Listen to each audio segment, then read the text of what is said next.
Christine Schneider, the Visceral Voice.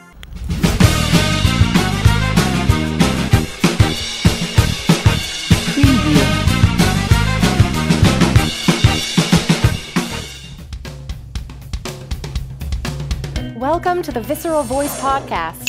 I'm your host, Christine Schneider. Every 2 weeks on this podcast, I talk with voice specialists, manual therapists, health specialists, psychotherapists, movement practitioners, and professional voice users about voice science, function, medication, movement, puberty and aging, and everything in between. I am on a quest, not only to become a better manual therapist, but also to learn everything I can about the living, breathing body and its intricate connection to the voice. This podcast documents the continuation of my learning and my experience as a professional singer, a nutritional consultant, and a manual therapist. Join me every 2 weeks as we strive to provide current, knowledgeable, creative, and compassionate information to help restore, regain, and create happiness and success in your vocal journey. Hello, everyone. If you haven't already filled out the questionnaire, please do so. This really gives me ideas of what direction to take the podcast in, and I really appreciate your ideas. So thank you for filling out the questionnaire for those who have, and thank you for those who are going to. If you enjoy this podcast and you would like to become a supporter for a donation of $5 a month, you not only get my complete gratitude, but you also get to send in your questions for my guests.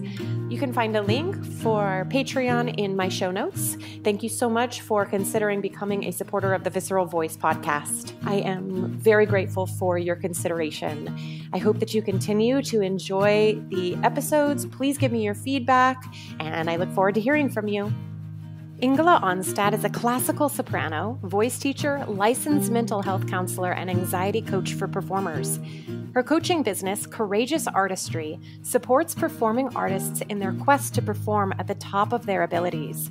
She specializes in helping performers address anxieties that affect not only their careers, but also their well-being. She has thousands of hours of clinical experience as a therapist and sees clients with a broad range of ages and issues. She has presented on the topic of performance anxiety at institutions across the United States. In addition, Ms. Onstad is a soprano who has enjoyed a varied international career in opera, concert work, and contemporary music. Operatic highlights include performances throughout Germany, Canada, and the United States. She continues to maintain an active performing career.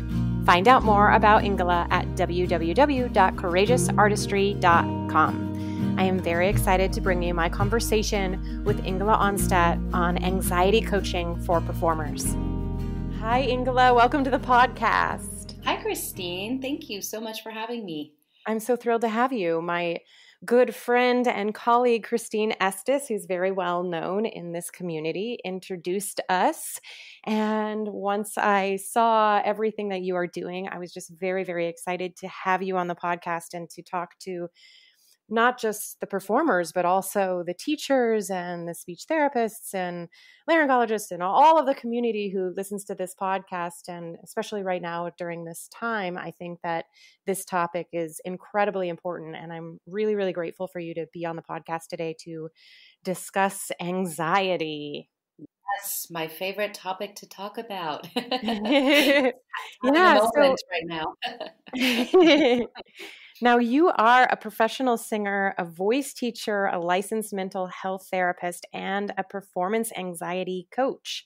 So can you tell us about this journey into all of these different modalities? Of course. So, like a lot of us who started off in the arts, singing was just the only thing I could ever imagine doing. It was just, I had no plan B.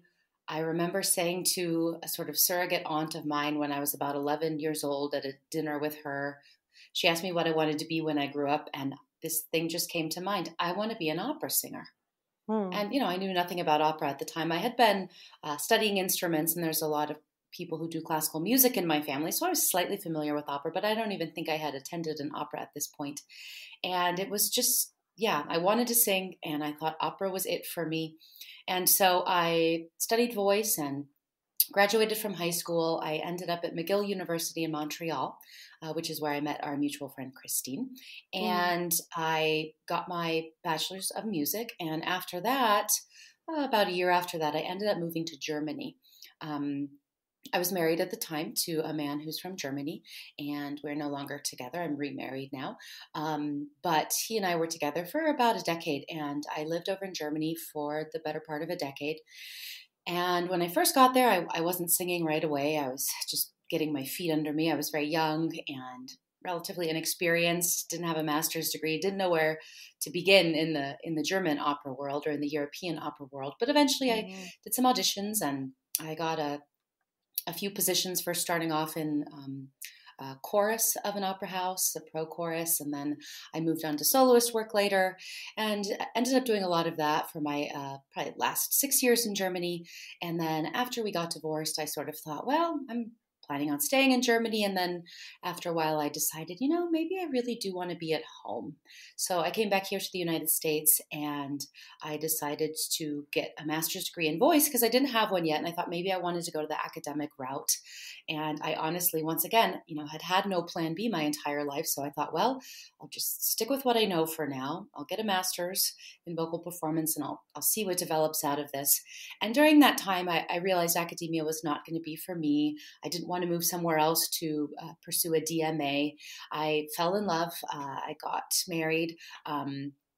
And after that, I decided, gosh, I've always liked helping people, and I was always the person that people would come and talk to when they had problems, and sort of, just that person to most people in my life. And my husband, Michael, said, well, what about something like counseling? And I thought, I probably have to get a Bachelor of Science degree or a Bachelor of Arts degree. I don't want to start that far back in school. Nah, that's not for me. But once I looked into it, I realized that I could get a Master of Arts in counseling and become a licensed mental health counselor, or, some people call it a psychotherapist. And that was a 3-year program. So I did that. And I actually hadn't had the thought at the time to combine my mental health profession with music or singing. I was just keeping the two separate. I was still performing here, and I was running a private voice studio, a small one on the side. And then I did a project while I was in my internship that we could choose what we did, but it was doing something of service for the community. So I came up with this idea of speaking to the music department here in Albuquerque at University of New Mexico about performance anxiety. And this idea was just sort of born, gosh, why am I not combining these two things? And so over the past few years, I've still maintained my private therapy practice. I still sing. I'm still teaching a little bit. And I started my new business, Courageous Artistry. The idea was born probably about a year ago, but I think I've officially launched about 6 months ago or so. And I've really enjoyed doing this coaching work with artists. And I work with all types of performers. And it's been so rewarding and gratifying to be able to help the population that I love and I think understand the most. Mm-hmm. Wow, how wonderful. What a great journey. Yeah. And definitely fields that really go hand in hand. And your interest in performance anxiety and anxiety, just so incredibly helpful to this community, I'm sure. So getting into that a little bit, can we discuss the difference between general anxiety and performance anxiety? Sure, I'd be happy to. So, this is all going to be based upon what the current medical model thinks of things. If I'm thinking about, coming from my therapeutic background and thinking in terms of diagnoses and whatnot, then yeah, there's specific labels that we put on things and specific way we define things. I'd like to broaden that a little bit today, and also to say that while I do work within the medical model in my therapy practice, because you sort of have to, especially if you are working under insurance, when I'm in my coaching practice, I'm not bound by those rules. And so I tend to think about it a little bit more loosely and flexibly. First and foremost, anxiety overall is, in my mind, just a sort of flavor of fear, which is, of course, one of our most base emotions besides anger, sadness, happiness. So if we're thinking about anxiety under this bigger umbrella of fear, it's very natural as a human or as an animal to feel fear, and it's a protective process, and it's a protective emotion. If we didn't feel fear, we'd be getting ourselves into all sorts of trouble out there in the world, and we wouldn't survive for very long. So I always like to bring it back to fear because I think it's important for people to understand that there's nothing wrong with them for feeling afraid or for feeling anxious. It's just part of being alive on this earth. So anxiety overall is going to look very physiologically identical, as it were. It's going to the physiological process of anxiety, whether it is generalized anxiety, where somebody's feeling anxiety in lots of parts of their lives, or it's a social anxiety, or it is a specific type of phobia that somebody has, or maybe things that are also within the group of anxiety, like obsessive compulsive disorder or post-traumatic stress disorder. But when we're talking about the difference sort of between general anxiety and what we call musical performance anxiety, which actually falls under the category of a type of social anxiety, in a way, it doesn't matter to me to define them all that much because, like I said, the process within the body is incredibly similar. We perceive a threat in the environment. Thousands of years ago, it would have been a wild animal.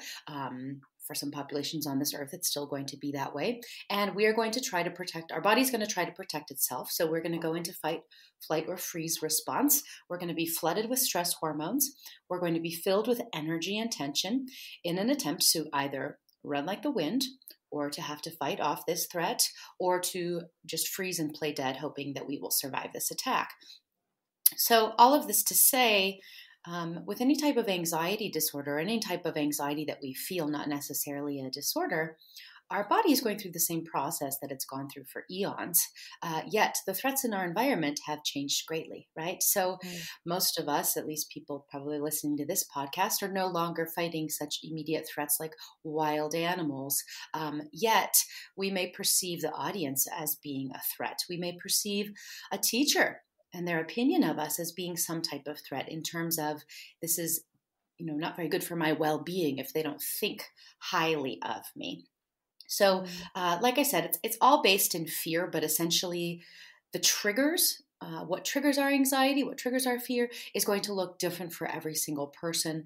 For some people, it's so pervasive that it's maybe even difficult for them to say what is triggering the anxiety. They just have this overall feeling of sort of doom. Yeah. You have a blog post right now that's titled, "Every Performer Has Anxiety, Whether They Call It That or Not." Can you elaborate on this? Sure. So this goes back to my personal journey.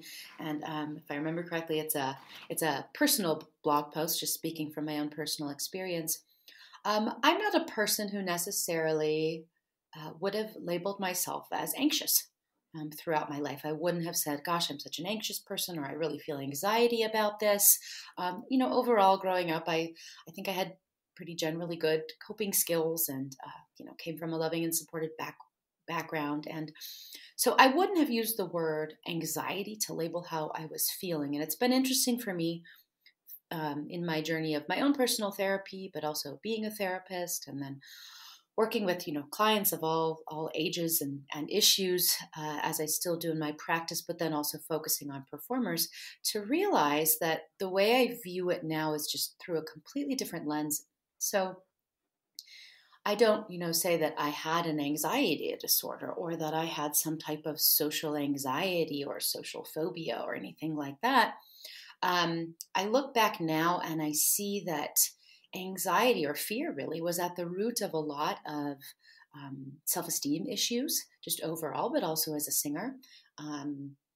Perfectionism, feeling like I don't maybe belong, or I'm not ready yet, or I'm not good enough yet, or these thoughts of everybody's better than me, what am I doing here? That's so-called imposter syndrome that a lot of people speak about nowadays.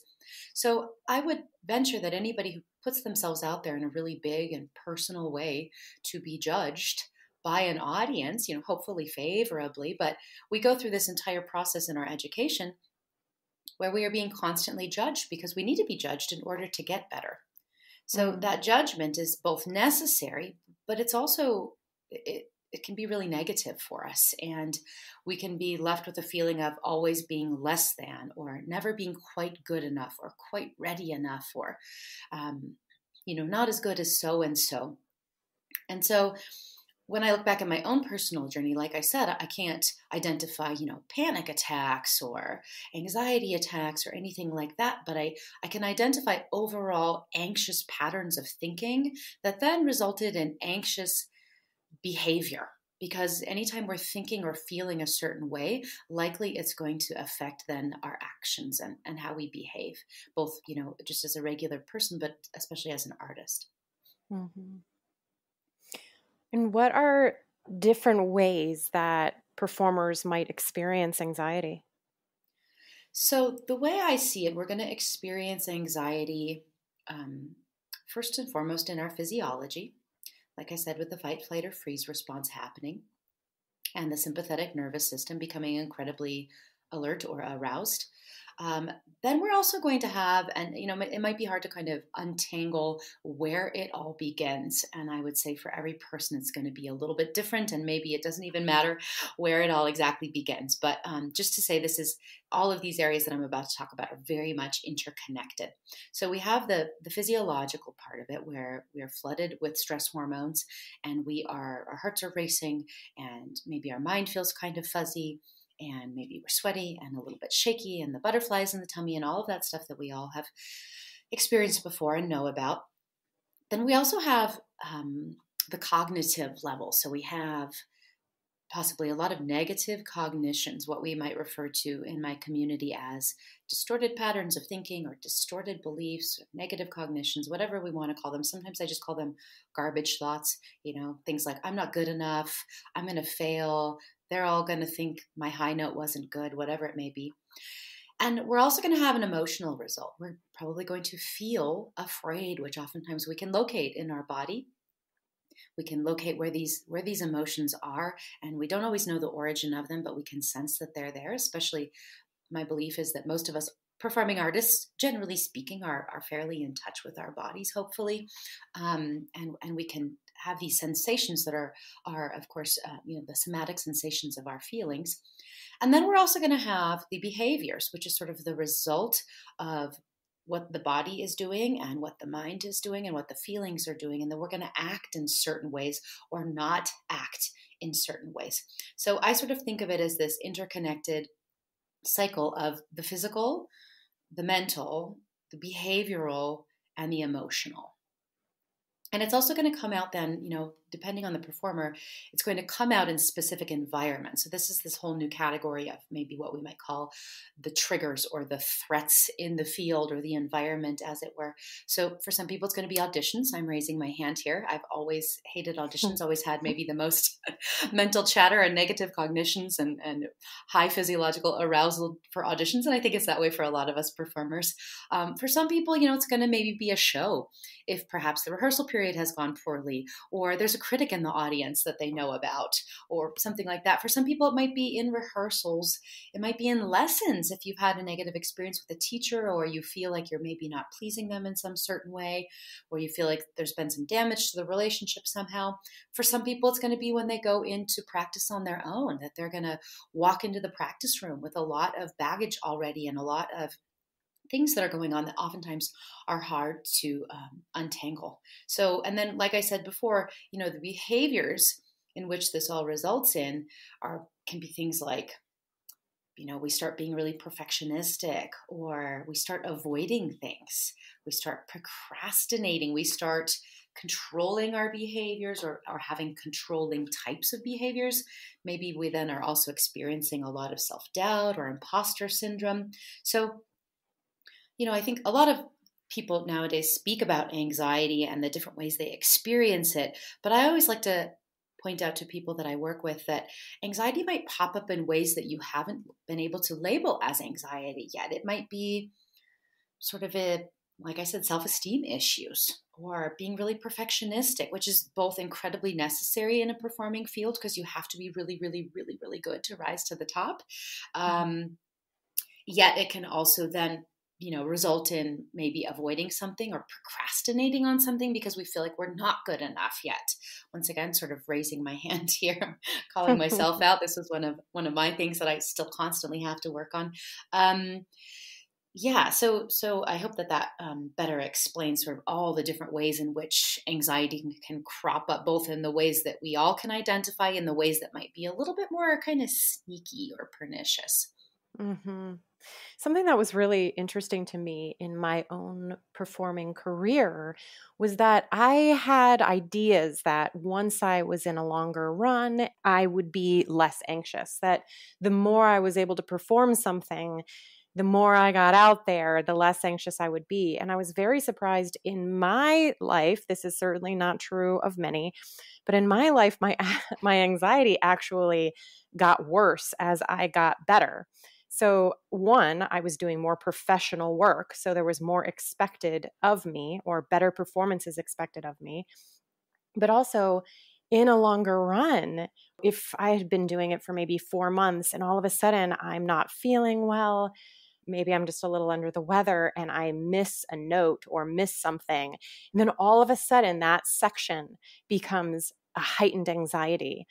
We have to continue to work our mind through and tell ourselves that if we've missed it before, just continue to encourage ourselves that that was then and I can do this. I have done this many times before. But that was a very interesting in my own personal performing journey. Yeah, and thank you for sharing that and bringing that up, because that is so true. And I do a lot of speaking across the country at different, arts high schools and different music programs and colleges. And when I work with the students on a private basis, or when I speak with them in these big groups, I like to point out that many of them are under the impression that the older they get or the better they get in their art, the less anxious they're going to be.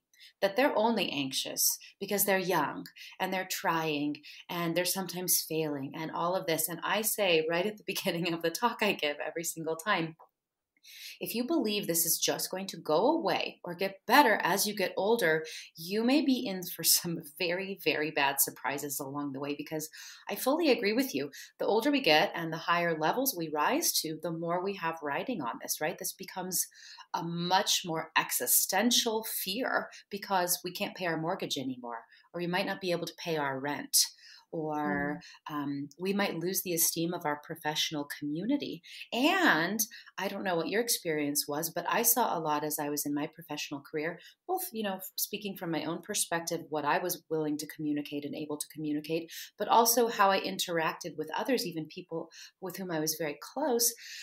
People were not talking about it, because Mm. to talk about it makes you weak, or that's our belief, right? So in our performing community, I just find that people are so burdened by a lot of these thoughts and fears, and they don't have anywhere safe that they feel like they can go with it.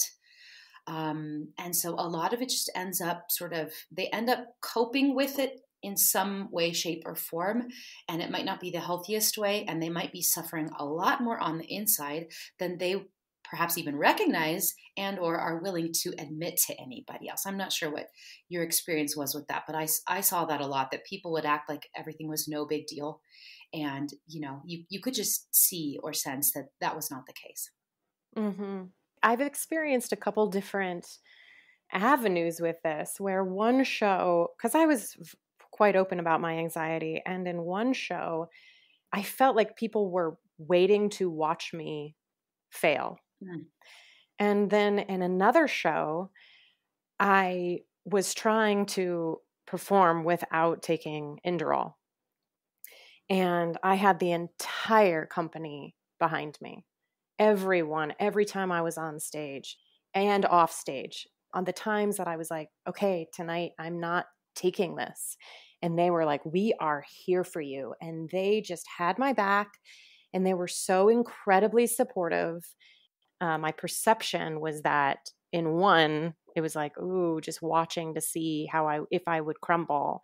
And then the other one was just full support and helping hold me up. Good for you for being brave and being able to be open and talk about it so that you could get the support you needed. And, I think that there is some of that happening out there, and we have to be able to communicate what our experience is, in order to get support, right? If I'm not talking about it, how am I going to get support? And then Mm-hmm. people end up just trying to do it on their own, trying to just power through it. And that can be really detrimental to our mental and emotional health. And of course, to our physical health as well, where people start getting sick a lot more. Um, and you sort of touched on some of your own negative cognitions or perceptions. You said about, well, I feel like people are waiting for me to choke. And Mm-hmm. that's a big part of it. If we can address those types of cognitions, because number one, that's us projecting something onto somebody. Yes, Mm-hmm. may there be one person in a cast who does not like us and is maybe waiting for us to choke. Perhaps, right? We can't say that nobody is, but we also can't say that everybody is. But once we start attaching to beliefs like that, we start looking to confirm that. So we look around our environment, we go, yes, see, they looked at me and they moved their left eyebrow a little bit, and that means this about them and what they're thinking about me. So that, sends us off on this anxiety spiral where that can really get our physiology going. And wherever it begins, if the physiology was already very, very, the sympathetic nervous system was already highly aroused, and then we start having these negative cognitions, and then the physiology gets more aroused, and then the emotional result is even worse. I mean, the beauty is I believe we can kind of step in at any point, and we can take a look at a lot of these areas, and we can begin to work on them.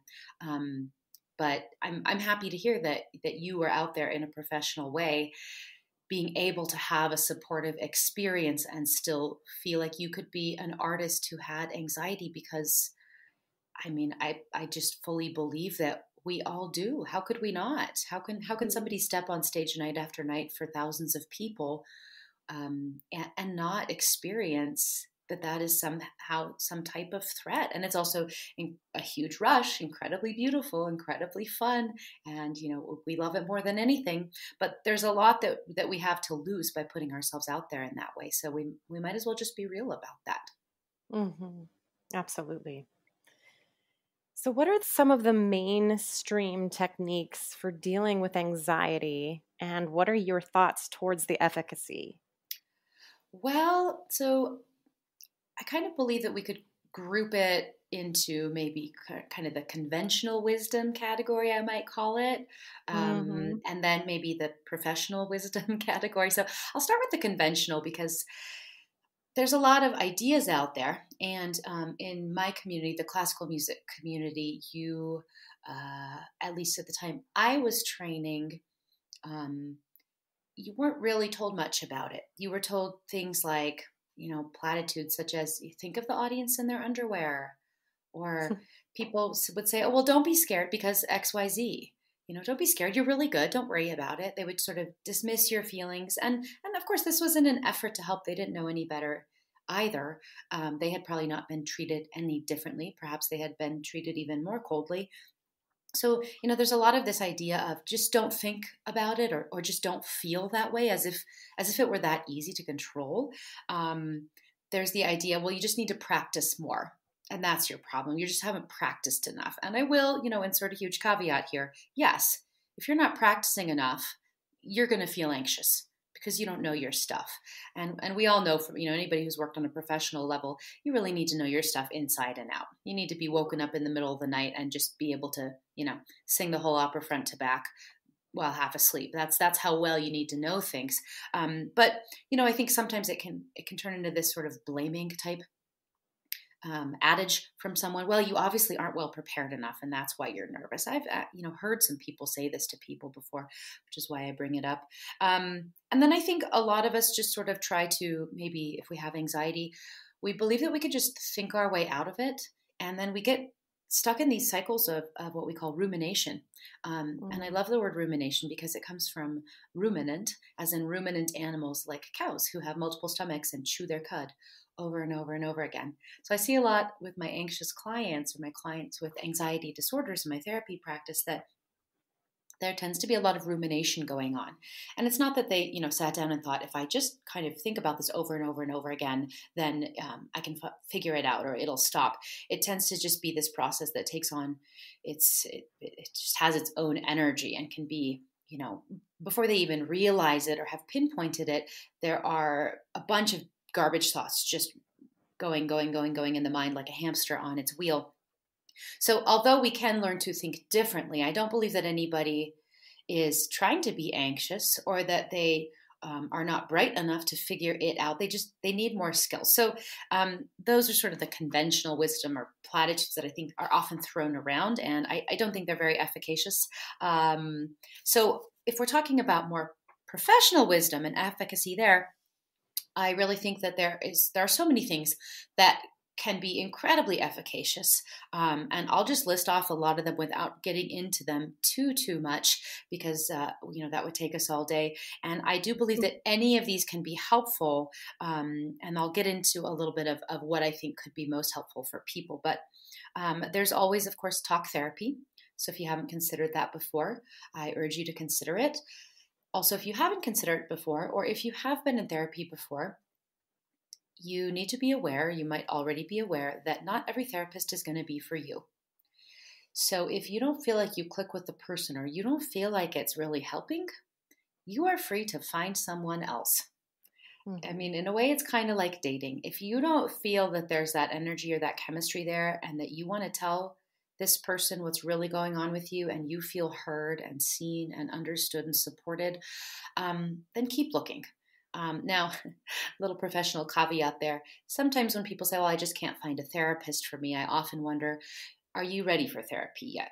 Because it can be painful. You can have to face a lot of things that maybe are uncomfortable to face, things from your past, things that might induce some pain for a while. That's part of the healing process.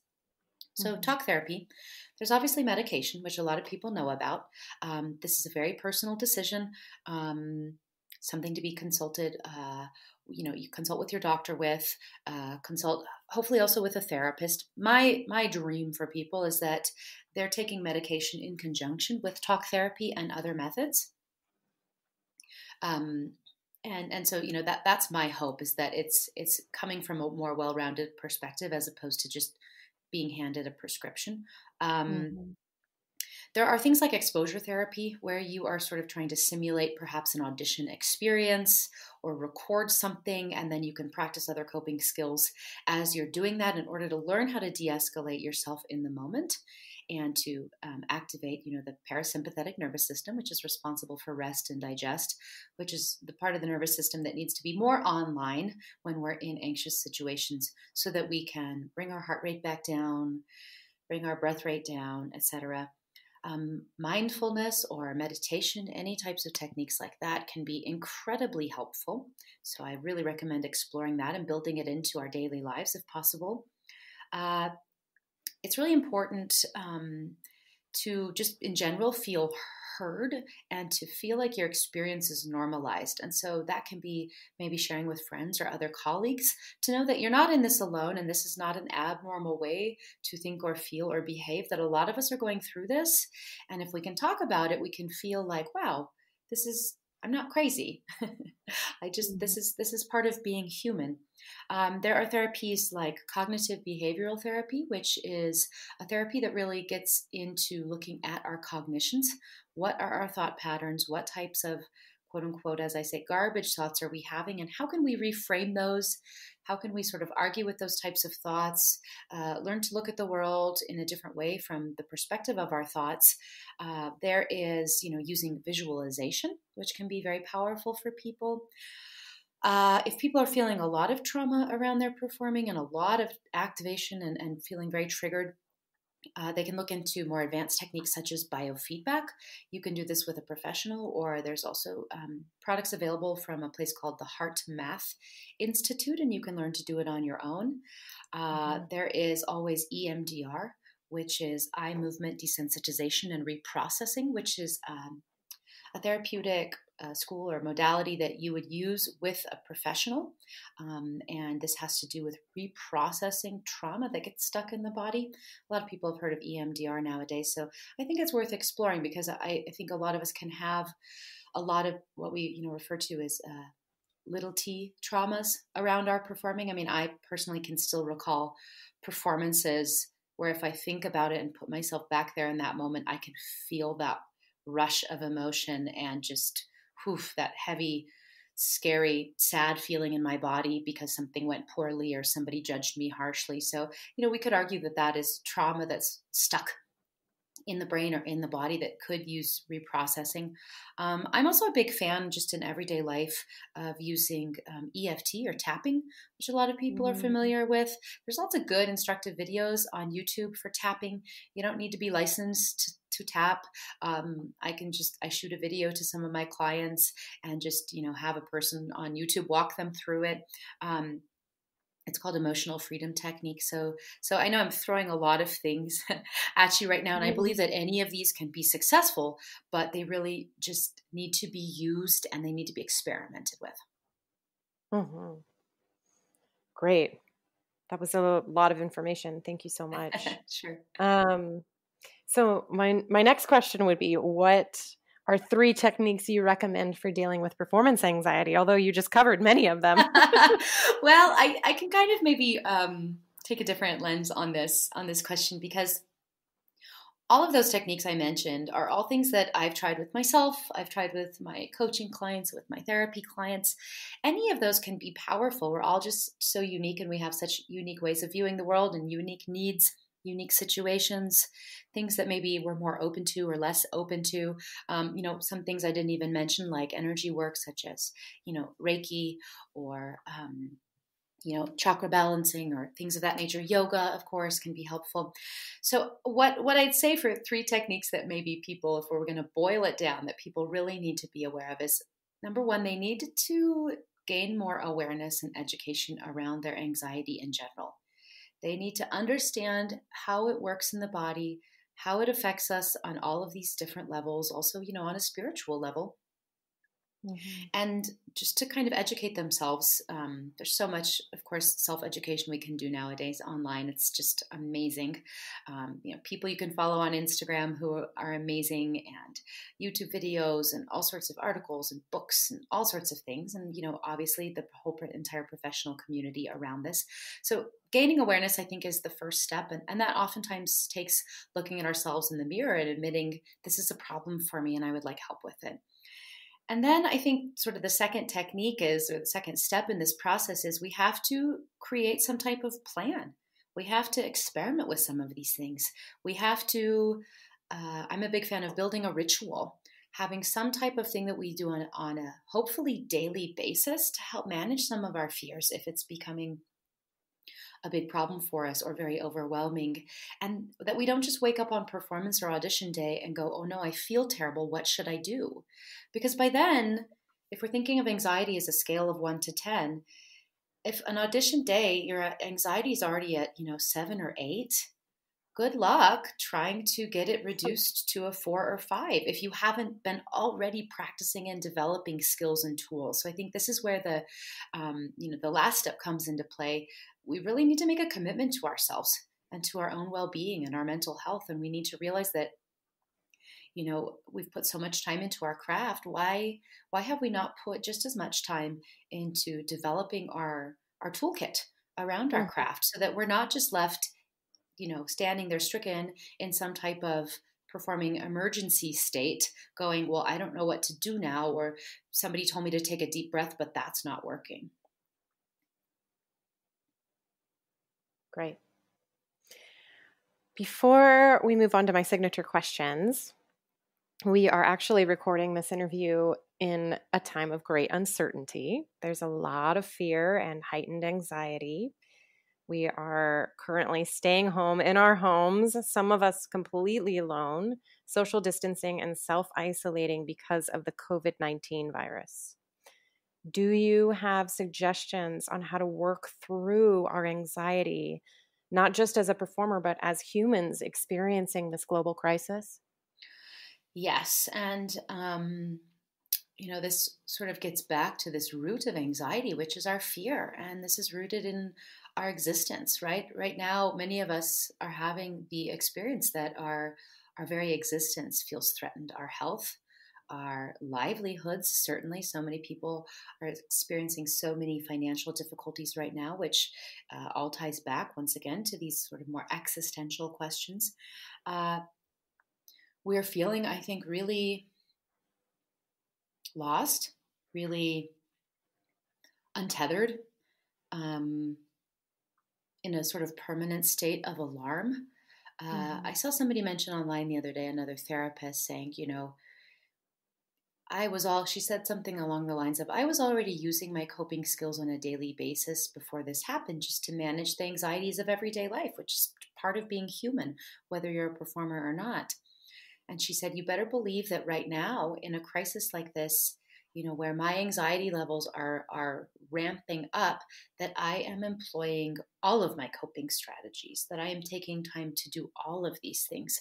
Now, of course, my heart really goes out to communities such as the medical community, grocery workers, any type of service industry, any type of essential worker right now who may not have the choice to stop working, who might not be able to exist if they don't continue receiving their paycheck, who are forced to be on the front lines. I do believe that these populations might have unprecedented levels of trauma, unfortunately. So I really hope that when all of this calms down a little bit, that people access as much help as they possibly can. And I hope our society can grow and expand to help people get as much access to the support that they need. But what I will say is that it's incredibly important for us as humans to feel safe. And it's incredibly important for us to feel a sense of love and belonging and connection. And these are some of our most base needs and instincts. And when any of these are threatened, we're of course going to be living in a state of fear, which is incredibly taxing for us, incredibly difficult. So I think keeping up as much connection as we can, and I know a lot of people are doing this in spite of social distancing, calling people, if people feel like they don't really have anybody, calling crisis hotlines, chatting with somebody. If you have the means to access mental health, so many people in the mental health community are doing teletherapy or telehealth right now. So you can call your local counseling office and you can hopefully get connected with a therapist who's willing to see you, via one of the, platforms that we're using for teletherapy right now. I'm using one called doxy.me, which is meant for telehealth. So accessing mental health help hopefully doesn't have to be a barrier to people right now, but I understand that sometimes there are financial concerns or high copays or people without insurance. So looking for any way to feel loved and supported and connected. I think a lot of people right now are probably missing being touched if they're alone, just a hug, a hand hold, being in the proximity of other humans. So being able to treat our bodies kindly, maybe to do some self-massage and take baths and up our self-care. We really need to consider our bodies right now and our routine and try to take care of our physical wellness as much as possible with as much, easy exercise and nutrition, good nutrition choices, good sleep choices as best we can.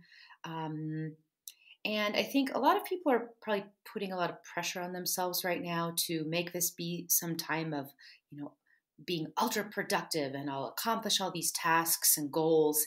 And great, if you feel like that on some of your days and you feel like you want to clean out all the closets or start that new business or that new project or whatever it may be, if you feel like you have the energy for that and that makes you feel good in your heart, wonderful. If you wake up the next day and you just don't feel like it and you need a break, also wonderful. I think this could be a time where we could experience a lot of personal growth by learning to truly listen to what our needs are and what our body and our emotions are telling us to do, and to learn how to honor that. Because those of us who just sort of rush through life, which I think is most of us, this is a time of being able to slow down and assess what's really important to me. What can I do in order to develop more grace and love and understanding for how I'm feeling and reacting in these moments, and also to extend that to the people around us, because tensions can run high when we're all kind of cooped up with one another. And also something I didn't mention before is just to really get in touch with your breathing. I know that you've had a lot of tremendous guests on your podcast speaking about breathing, but even to just do a simple, 4-7-8 breath, four counts of an inhale, 7 counts of a hold, 8 counts of an exhale, maybe 5 to 10 times in a row, a few times a day, might help slow down that sympathetic nervous system response and help us feel a little bit more of a sense of balance or homeostasis.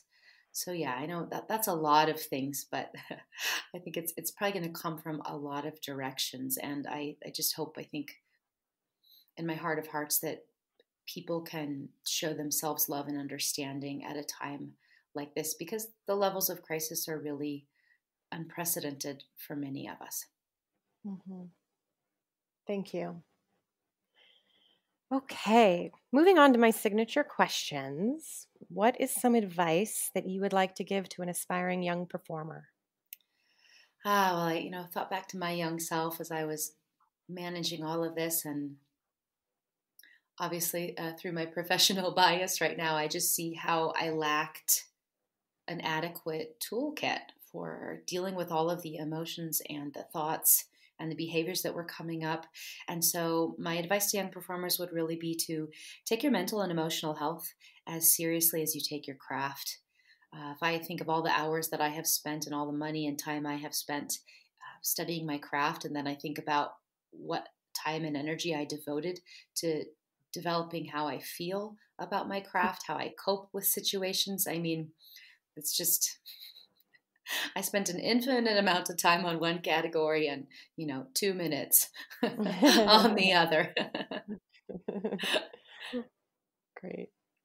What are your favorite song lyrics? Well, I'm going to kind of cheat here a little bit, Christine. The first song that came to mind was actually a Schubert piano piece, Schubert's Piano Impromptu No. 3.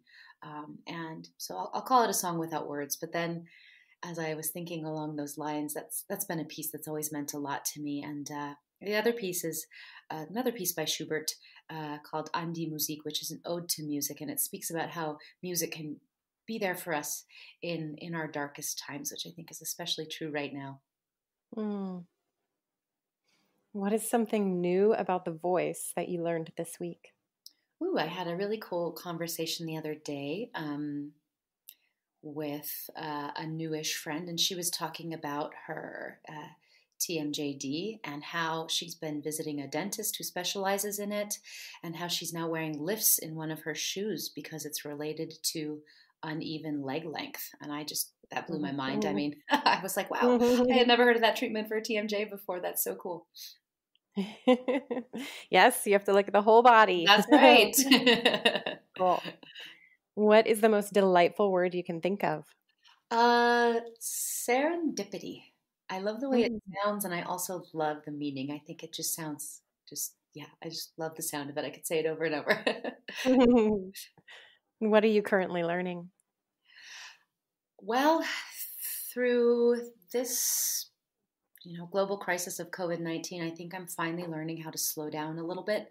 I'm a pretty high energy type A, firstborn, Aries with Aries rising type person. So, in many ways I wouldn't have it be any different, but I'm really learning how to slow down. I'm taking all of the therapeutic advice that I give to all of my clients, and I'm waking up every day and meditating.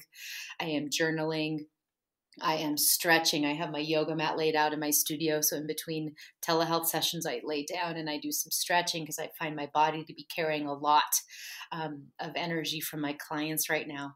But then, on a more practical side, a lot of my gigs have been canceled, but I have one that's not scheduled until next year. So I'm hoping it'll happen. And it's this really cool piece for soprano and violin by a Hungarian composer named György Kurtag, and it's called the Kafka Fragments. And all of the text, it's incredibly virtuosic and difficult, very atonal, both difficult for the violinist and for the soprano, and the range is incredible. And it's really cool. It's little snippets of paper and little words and sentences and ideas that were found amongst Franz Kafka's things. Very cool. Yeah. What do you wish you would have learned sooner? I'm still trying to learn this one, Christine, that I'm not going to be perfect. It's a daily struggle over here. For most of us probably listening to this podcast, yes, too. I would venture to say so. If the listeners want to get in touch with you, Ingela, what is the best way to do that?